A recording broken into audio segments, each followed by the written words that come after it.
Part 1, This World. Be patient, for the world is broad and wide.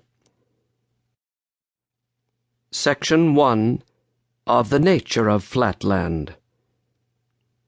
I call our world Flatland, not because we call it so, but to make its nature clearer to you, my happy readers, who are privileged to live in space.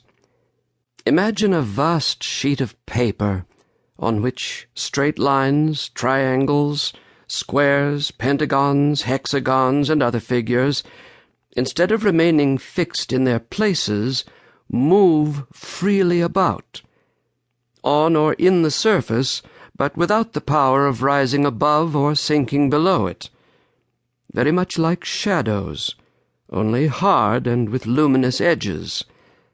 And you will then have a pretty correct notion of my country and countrymen. Alas, a few years ago I should have said my universe, but now my mind has been opened to higher views of things. In such a country, you will perceive at once that it is impossible that there should be anything of what you call a solid kind, but I dare say you will suppose that we could at least distinguish by sight the triangles, squares, and other figures moving about as I have described them. On the contrary, we could see nothing of the kind, not at least so as to distinguish one figure from another. Nothing was visible, nor could be visible to us, except straight lines, and the necessity of this I will speedily demonstrate. Place a penny on the middle of one of your tables in space, and leaning over it, look down upon it. It will appear a circle. But now, drawing back to the edge of the table, gradually lower your eye, thus bringing yourself more and more into the condition of the inhabitants of Flatland, and you will find the penny becoming more and more oval to your view.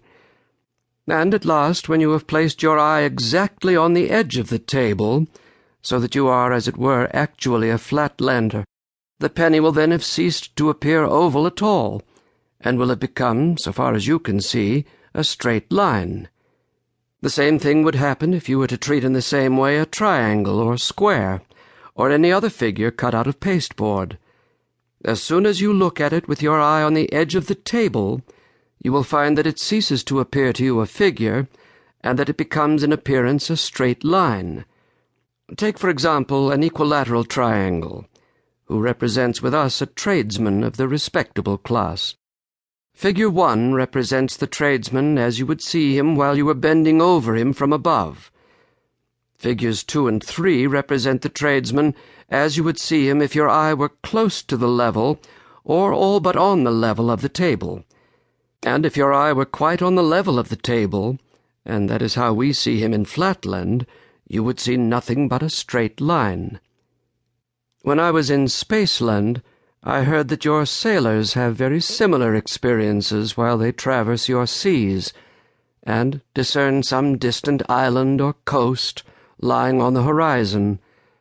The far-off land may have bays, forelands, angles in and out to any number and extent, yet at a distance you see none of these, unless indeed your sun shines bright upon them, revealing the projections and retirements by means of light and shade, nothing but a grey, unbroken line upon the water.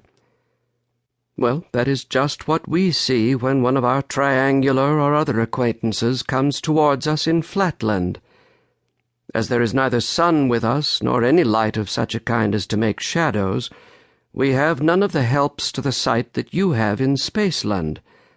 If our friend comes closer to us, we see his line becomes larger. If he leaves us, it becomes smaller.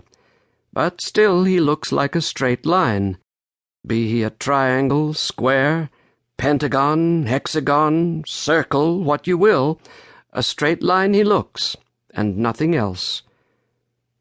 You may perhaps ask how under these disadvantageous circumstances we are able to distinguish our friends from one another.